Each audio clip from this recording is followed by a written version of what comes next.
धीरे धीरे चल तू डगहरिया थोड़े दूर बाबा के नगहरिया हो धीरे धीरे चल तू डगहरिया थोड़े दूर बाबा के नगहरिया तू आराम कल कहीं देखी छहिया छिलाए गइले पैया सैया लेली पिठैया छिलाए गइले पैया सैया लेली पिठैया छिलाए गइले पैया सैया लेली पिठैया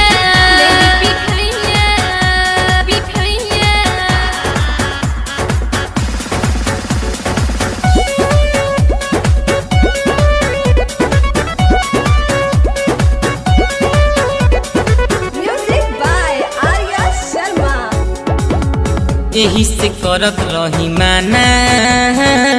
कहलू जरूरी बाटे जाना एहो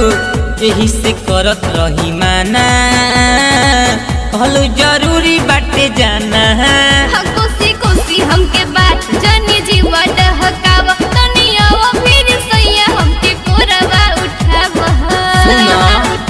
अबे बोला कैसे चढ़बू चढ़हिया छिलाए गइले पैया सैया लेली पिठैया छिलाए गइले पैया सैया लेली पिठैया छिलाए गइले पैया सैया लेली पिठैया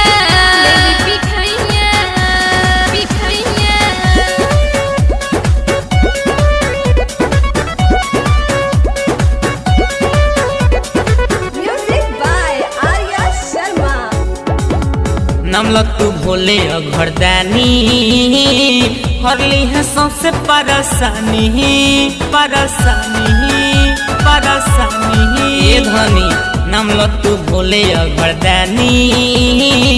हरली है सबसे परेशानी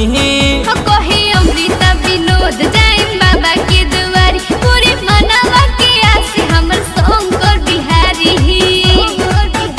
अब पार कल कसहु तू नहीं छिलाए गइले पैया सैया लेली पिठैया छिलाए गइले पैया सैया लेली पिठैया छिलाए गइले पैया सैया लेली